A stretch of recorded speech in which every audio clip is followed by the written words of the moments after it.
Welcome to Gardener's World. This is a variety of pea called Hurst Greenshaft. And they are a really good pea. They're not too tall, they're fairly low, heavy cropping, reliable, and of course, fresh peas, completely delicious. And I'm not the only one who's been enjoying the peas, because the sparrows this year seem to have an extra hunger on them. They've been descending on the peas in flocks.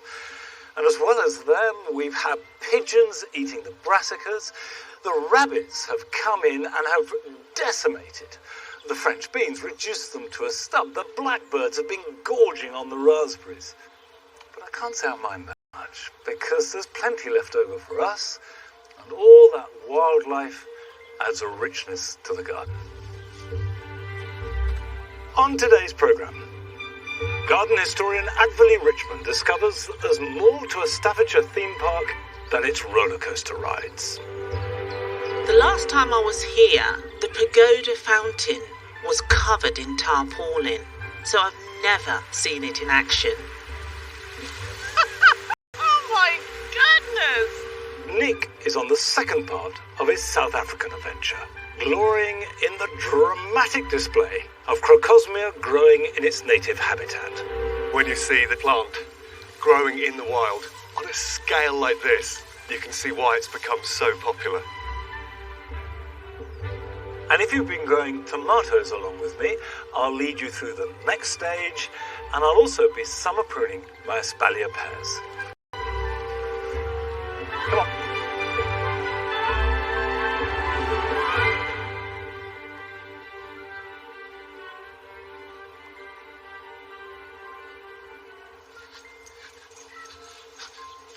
This way. Patty, come on.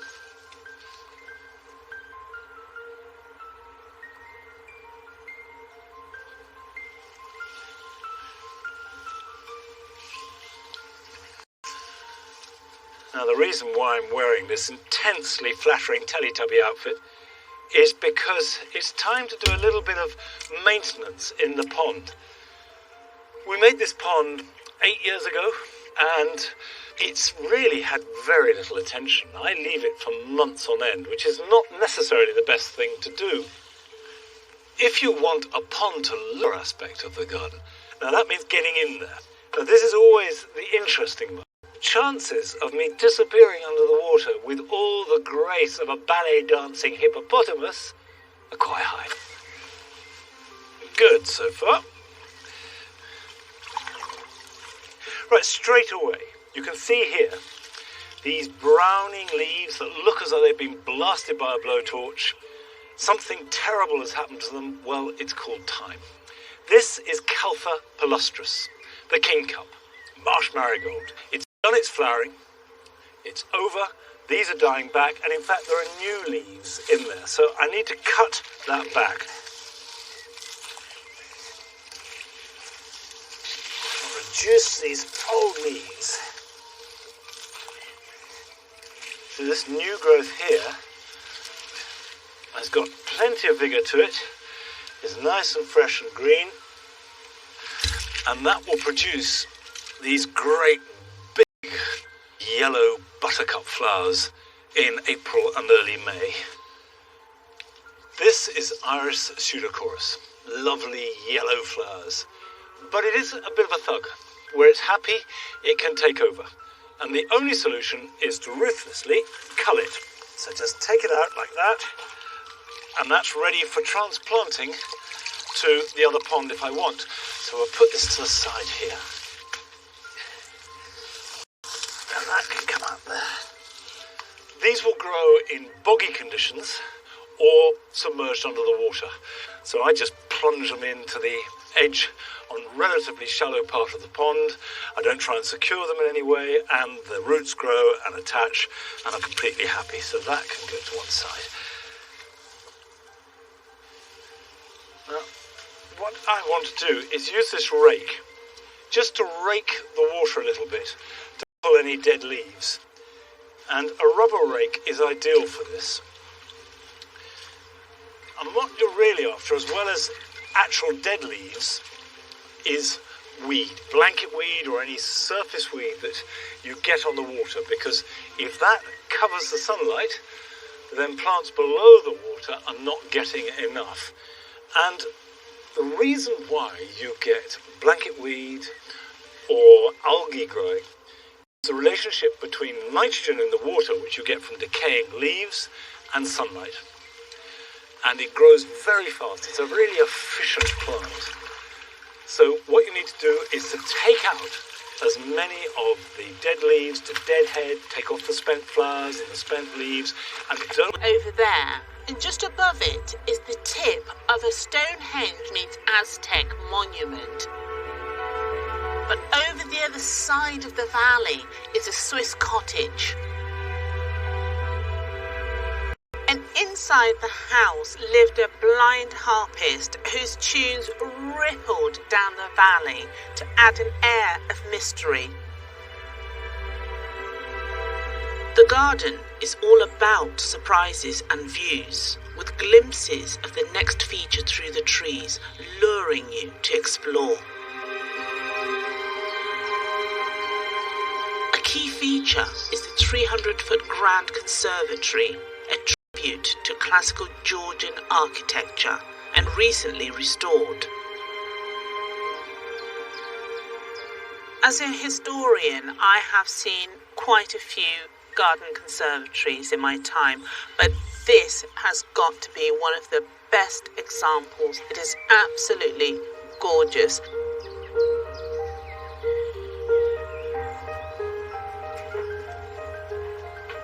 These rooms would have been packed to the gunnels with new and exotic plants, set within Charles's meticulous design, and all to delight his guests.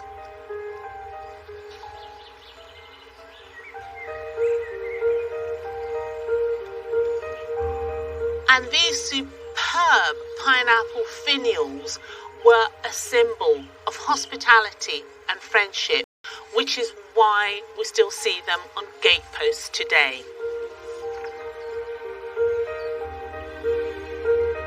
A rotunda sits next to the conservatory with a handy grotto underneath, and below that an Italianate colonnade celebrating Greek mythology, with the muses and a few gods thrown in for good measure. Most people at that time would not have been very well travelled at all, so they had guidebooks to explain to them exactly what they were looking at. It's just as well as next to it is Le Refuge, a French section with plunge pool and changing rooms. So why have a pool, colonnade, grotto and a conservatory all within a stone's throw? Because he could.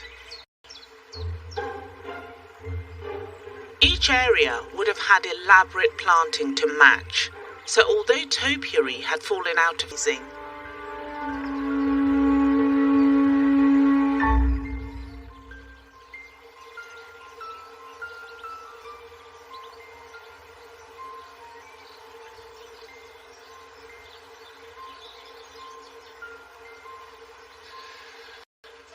I think that's such an interesting insight into the Victorian period, this idea of the garden as entertainment, as a theme park, and almost limitless wealth to create it. Now these basil plants, I sowed these just 2 weeks ago. You can see that they've germinated and now they're developing tiny true leaves, and that means they are ready to be pricked out. And the key thing about basil is to grow individual plants that are strong and healthy. I'm going to put them into plugs, so I will put compost in there. Now basil is a plant that does well in a rich soil, so treat it well from the very beginning. Can you hear the swallows? These are the young swallows nesting. I feel completely privileged that they've chosen to nest in the tool shed. So if you hold them by a leaf and gradually lever them out like that, you can see That's got a perfectly good root system, and I can pot that up. And then pop it in here, like that, firm it in. And this means that they're now not competing with each other for nutrients. And when the plugs, I can then plant them out directly. Basil is a herb that responds very well to heat. So if you're growing them at this stage of summer, the nights will be warm. So these can be planted out probably in about 4 weeks' time. And then they can grow on into late summer and even early autumn. But they are not hardy. And if you have the slightest touch of frost, basil are the canary in the mine, because they are always the first plant to be blackened by frost. Now, and it also means that there's less reliance on any man-made pesticides. Bye!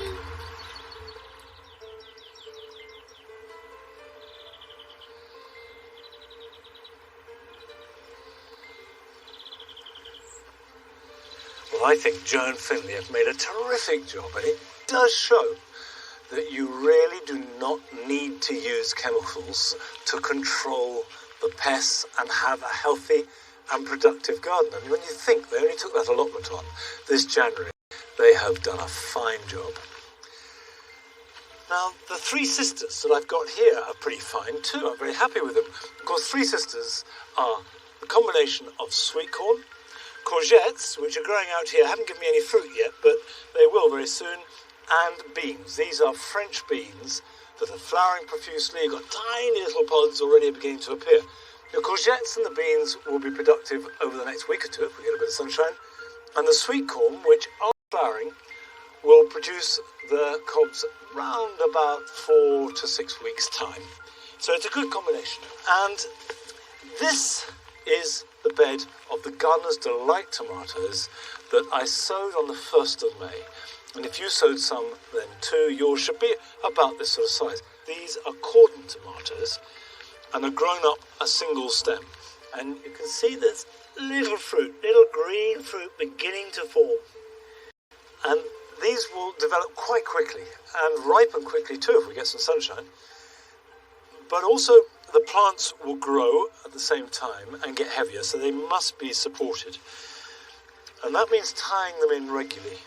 And you'll need to keep doing this. Don't let them flop, but tie each one in. And if you do it once a week, that means that they don't kink or bend and run the risk of breaking. And tomatoes are actually surprisingly hardy. You think of them as greenhouse plants, and the fruit certainly ripen better in a greenhouse. But the plant will grow well outside in a normal British summer, if there is such a thing nowadays. I also like to feed them weekly, and at this time of year, as they're starting to form trusses, feed once a week. Now you can buy proprietary tomato feed that's very good, you can make your own comfrey feed, or use seaweed, liquid seaweed, which I do a lot too. They are all high in potash, which is what they need to help them form fruits. What you don't want is lots of lush growth and no fruit. But you can also mulch around them at this stage to give them a feed. And if you've got plenty of comfrey plants, and if you have any comfrey plants to make a liquid feed, so you're going to have excess. And what I do is just take the plants, chop them up. You don't need to strip off the leaves or anything. Just chop them up a bit so you've got a selection like that, and lay them around each individual plant. The comfrey will biodegrade very fast, and as it does so, the goodness is worked into the soil and the tomato plant will take it up. And this will coincide with the continued appearance of more and more fruits. Now, if we get some sunshine, they will ripen quickly, and I would expect in a couple or 3 weeks' time to be harvesting those delicious, quite small, but absolutely lovely little tomatoes. Now, I'm growing my tomatoes outdoors in a raised bed, but I know that many of you will grow yours very successfully in containers, and that for a lot of people, containers are their garden. And this is a good moment to revisit a garden down in Kent because it combines a generous outdoor space with a large amount of containers that are more than just an adornment. They are the very heart and soul of the garden.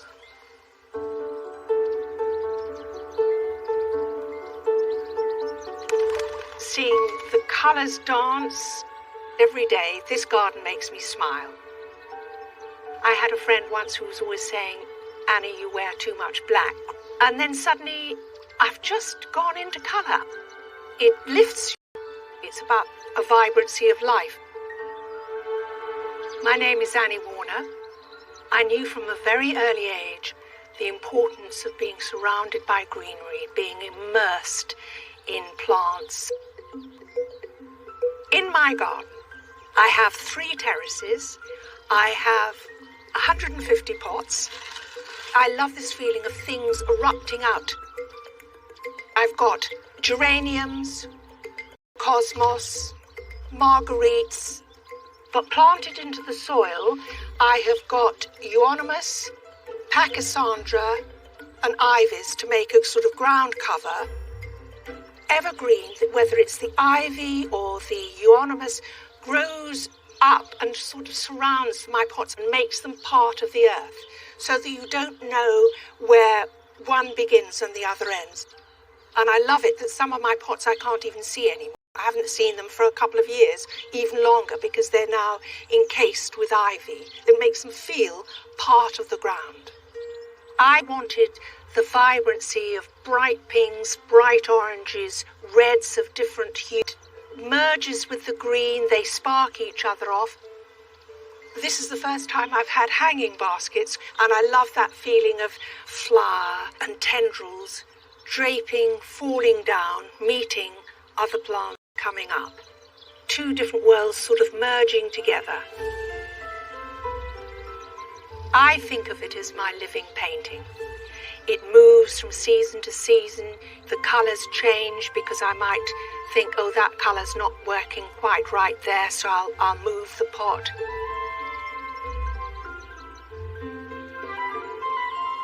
To water this garden, because there is a lot of watering to go on, I have a watering system, but it's a drip irrigation system, so water is not wasted.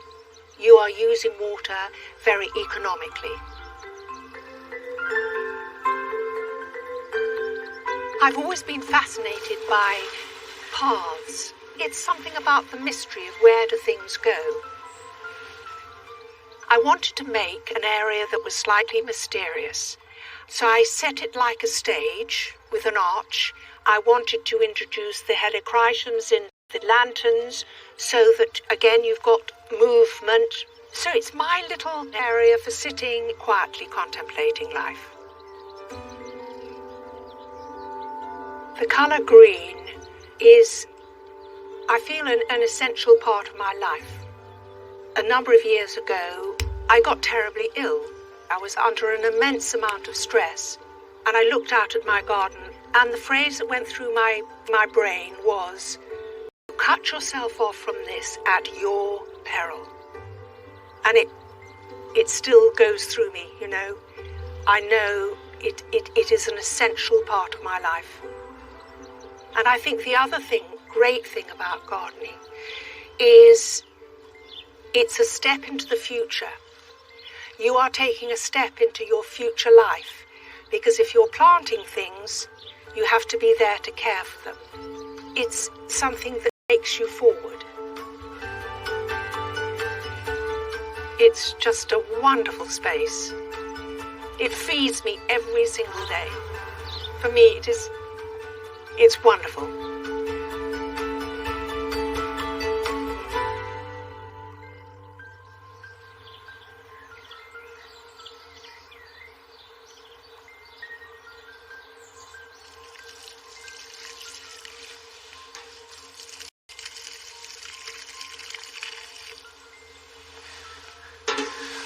I do so agree that we need from our gardens is that we need them as much as they need us. It really is a two-way process. Now, I do grow a lot of things in pots, And most of them are because they're either beautiful pots or I want to use them as highlights and to create arrangements. But sometimes I find I have to grow things in containers to make them grow successfully at all. This is true for agapanthus, because agapanthus are one of those plants that grow much better if their roots are constrained. Now, if you've got very chalky soil or very stony soil, that's fine. You can plant them straight out, and they should flower and grow well. But if, like me, you have rich clay loam, what will happen is the roots will just grow out into them. You'll have a mass of lush foliage and very few, if any, flowers at all. So by growing them in thinner soil with lots of grit in a pot, that's when you get lots of flowers. Now, I have to confess that these ones here are not a result of my horticultural skill.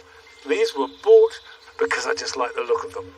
The ones that I grow myself are coming later. They're slower to flower. And I have two different types. There are the herbaceous ones, which have much finer, grassier foliage, which, being herbaceous, dies back in autumn. Now, they are hardier, and I keep these in a cold frame.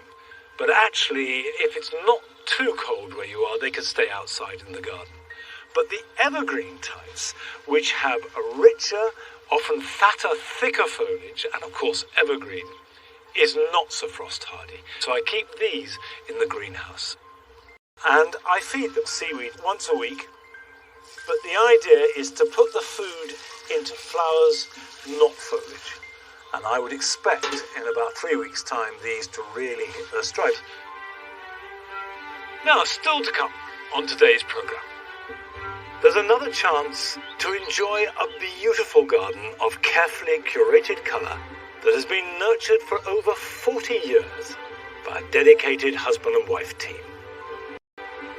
But first, we're going to Bristol to join Hazel Trapnell and the communal gardens attached to the block of flats where she lives, because it has taken on huge significance in these strange times that we've been living through. Welcome to Hazelwood Court in Bristol. I'm Hazel. There are 32 flats here with plenty of lawn. Sadly, we residents are often like ships that pass in the night. But ironically, since lockdown, doors have opened up. Some of us have discovered gardens. Really, I feel now. Lots of people who gave advice about the plants and shared ideas. So the whole experience has been fantastic. The overall size of our plot is 7 metres by 10. And it was a mess. We needed to do something with it. So we decided to redesign and start again. We divided the plot into 6 mini allotments. Complete beginners, starting from scratch with no money, we shared seeds and seedlings and asked questions. Being a newcomer to Hazelwood Court, I just felt pretty isolated and helped me get to know lots of people. And it's made me feel a whole lot happier here, really. It's definitely been a challenging, quite stressful time work-wise. It's been nice to come out at the end of the day and do a bit of watering and have a different focus that's not just being inside my 4 walls. I have the joy of seeing people come together, of community developing, making new friends, but also just growing vegetables. But I think I have the extra joy of feeling that it's all quite a miracle that it happened in the timing that it did.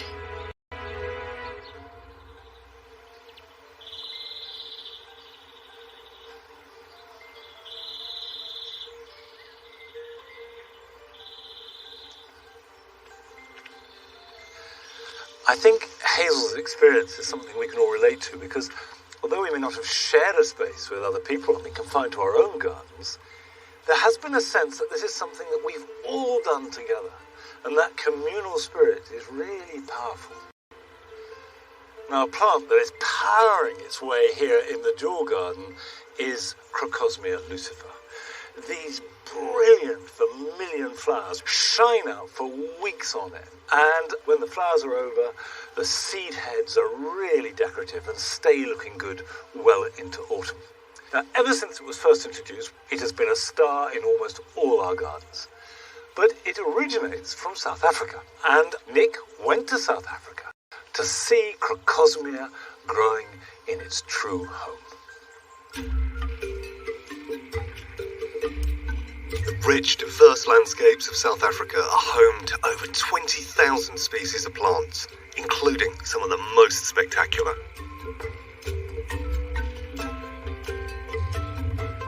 Back in the 1990s, I spent a year living and working in South Africa. I fell in love with the people, the landscapes, Malanga in the northeast, to seek out a plant that's a firm favourite with UK gardeners, the Crocosmia. A member of the Iridaceae or iris family, the name Crocosmia comes from the Greek word krokos, meaning saffron, and osme, meaning scent, as the dried flowers produce a strong smell of saffron when placed in warm water. There are 9 species of Crocosmia in the world, 7 of which are native to South Africa.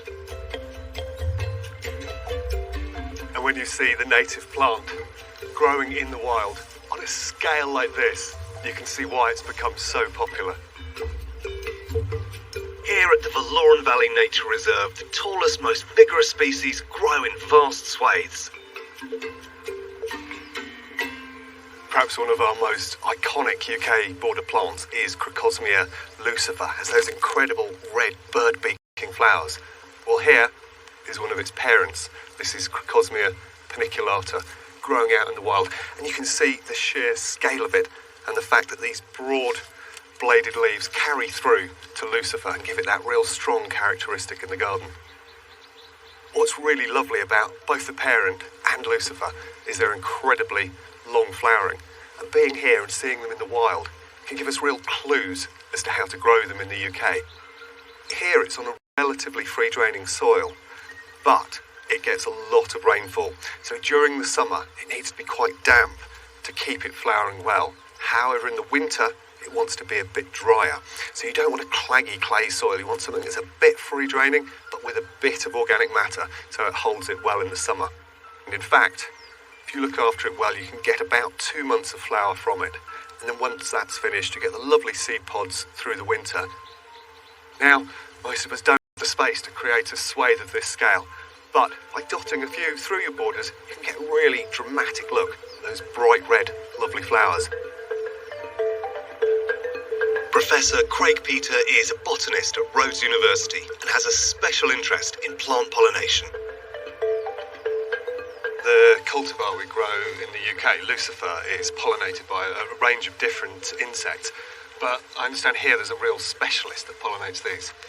Yeah, so if you look at these remarkable long tubular flowers, they accommodate the long curved beak of a malachite sunbird, which is pretty much the exclusive legitimate pollinator. Okay. So as the bird probes into the flower, the pollen gets deposited up on the forehead of the bird. Perfect. So the nectar's the reward for it pollinating. I noticed some of the individual flowers. So much nectar in this landscape. Lots and lots of other birds are drawn to the area, not being able to reach the nectar Edge. They're also home to a Crocosmia that thrives in the dappled shade of the woodland canopy.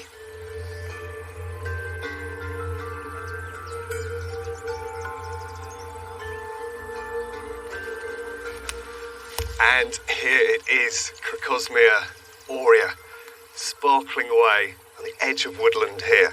There's a stream down below me, and it's loving these damp conditions. Now, of course, the reason it's called aurea, it's part of the botanical name of the plant, and it means gold, and you can really see that with those stunning tones. What's especially useful about this plant is that it's a parent of most of the cultivars that we grow in the UK. So crossed with Potsii, it's produced some of our most Mackenzie and Star of the East, all as a result of this little beauty. Now, it's quite different to paniculata in terms of its foliage. It's really quite smooth and silky, comes up to about 60 or 70 centimetres high, and left to its own devices, it'll produce quite a substantial clump in the garden. Now, depending on the cultivar, they can go for up to 3 months of fantastic successions of blooms aloft these lovely silky leaves. But if you want to propagate it or share it, it's just as easy as dealing with any other perennial. So in spring or in autumn, you can use a fork or a spade to cut away a piece with a decent amount of root underneath, and then just plant it up in another part of the garden or share it with friends.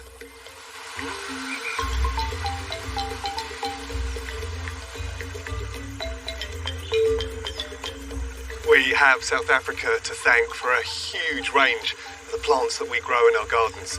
And it's been brilliant to come here and see Crocosmia paniculata and Crocosmia aurea, because of course they're the parents of the very best cultivars we grow in the UK.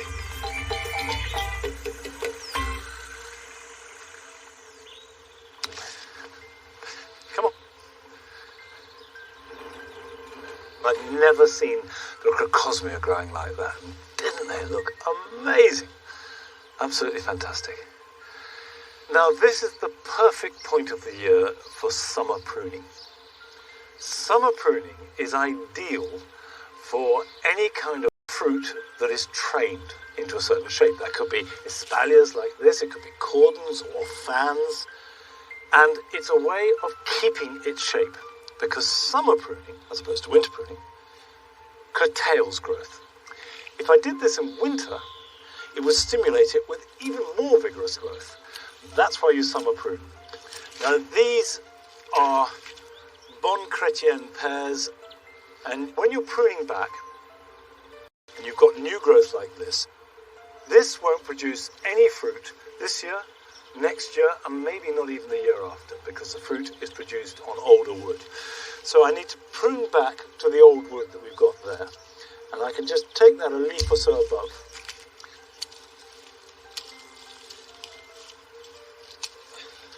You can see here that these are old wood with spurs, and the spurs are what will carry the fruit. And then there's slightly younger wood there, but still old enough to carry fruit spurs.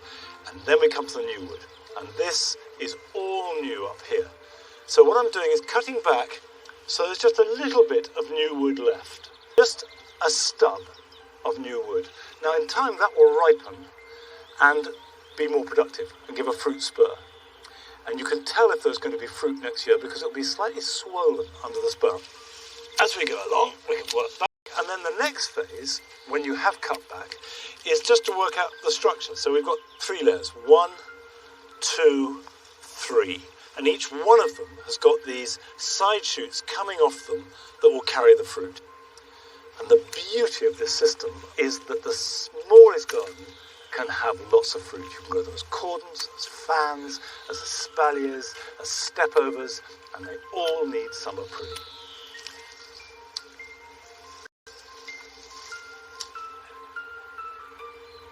These 2 rows of espalier pears divide the cottage garden. And all around it we have an easy jumble of pastel shades. And if you can control colours and limit them, that's very often a good creative basis of a beautiful garden.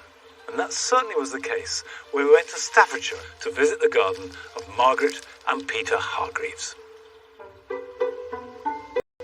We moved into the cottage in 1975. It was solely a lawn with an apple tree.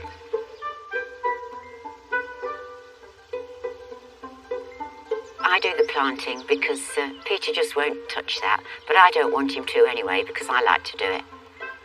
I like to keep it tidy. Mowing the lawn, deadhead. We're only allowed to have the push mower, aren't you? We don't have electric mowers in this garden, otherwise he'd be mowing all my flowers up.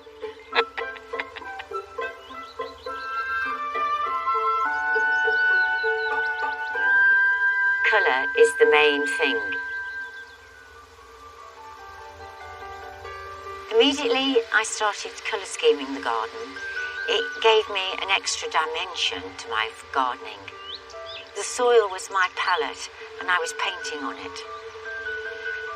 I think every garden should draw you in. And my garden, I wanted the colour to draw you into it. This bed, and I've planted it in pastels and then going to dark and then back again, so that it flows through the border. And this is my peach, whites and blues. It's a little bit more of a tricky bed to do because it's difficult to get hold of peach flowers. The hotbed, I had to have it because I love the red flowers. This chocolate dahlia called Karma chocolate. And then, of course, I have lots of lilies. My lily... Margaret and I and Peter's care and tending for the garden has created something that looks to be really special. But you don't necessarily need that sophistication or degree of control over colour to get an effect. If you have a rough colour guide, that drives the planting in a border. So these borders are predominantly pink and purple. And I want to add some plants that pick up those colours and themes. And this is an echinacea. It's Echinacea bravada and the cone centre that butterflies and bees absolutely adore. They come into flower in August and then go on through into September. The downside of Echinacea is that they can be very short-lived. And you can buy them and plant them. They look fantastic the first year and maybe even the second year. And you come to look for them in the third year and they're gone. They've disappeared completely. Now, the convention is that the ideal conditions for them are wet in summer and dry in winter. Well, certainly here at Longmeadow and over most of the country, you get exactly the opposite conditions. And it's the wet winter that does for them. They can rot. But they are proving to be a little hardier and tougher than people might have thought, so it's worth persevering with them. And especially if, as I've done here, you grow them from seed. These were sown about a year ago, and they spent the winter in a cold frame in plugs. They've grown slowly. You can see that there's a root system there, but it's still a fairly small one. And there is one huge advantage. Although it's slow, and although it means I haven't got the instant hit of a bigger plant, because they're grown from seed using our soil as part of the compost mix, they may well adapt to this garden better. And the other thing is, the price of a packet of seed gives me 20 plants or more. Which means that if I lose them after 3 years, it's not the end of the world. Now, I'm planting them in groups fairly near the front of the border because these will grow to be about no more than 3 foot tall. There we go. Now, I'm not certain that these will flower this summer, but if they grow slowly at their own pace and you get decent foliage, which dies back over winter and returns next spring to make a nice, healthy plant which flowers well next summer, I'll regard that as success, because some things are worth waiting for. Now, all the gardens that would otherwise have opened their doors this spring and summer, and there are thousands of them right across the country, of course haven't been able to, and we haven't been able to go and visit them. But we have been given privileged access, and here is the garden of Jackie and Pete Ager in Worcestershire. So relax and enjoy the simple sights and sounds of their garden.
I do think that we all get so busy with the process of horticulture that sometimes we forget just to stop.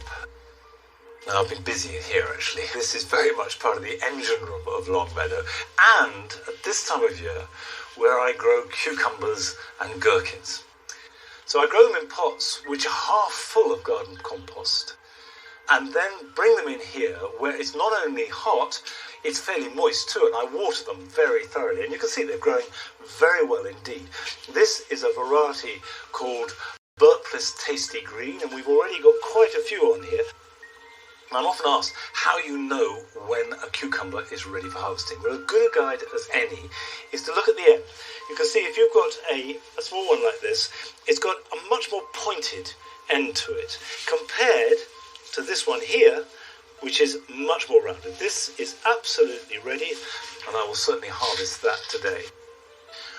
On this side, I've got gherkins growing. Now, gherkins essentially are a form of cucumbers, of small cucumbers, and you can see that I planted these out on the 26th of June, and already I've got good fruit. And these are plenty big enough. In fact, you can harvest gherkins any size you want. And the secret of gherkins is just keep harvesting, and they will produce more fruit. But you grow them in exactly the same way.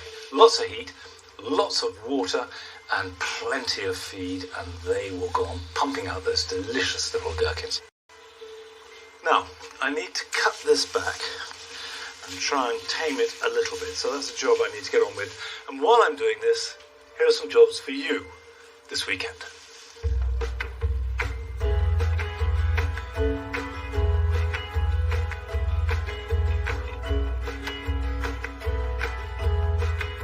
If you're growing your tomatoes along with me, now are the strong growths of 45 degrees between the main upright stem and the leaves. Mediterranean herbs like this sage have now finished flowering and are setting seed, so it's a good time to give them a trim. This will stop the plants getting straggly and provide fresh leaves, which are much nicer to use in the kitchen. It's not too late to sow some late flowering annuals like calendula and cornflowers. And as well as adding late colour to your borders, this will give insects pollen and nectar to feed on over the coming months.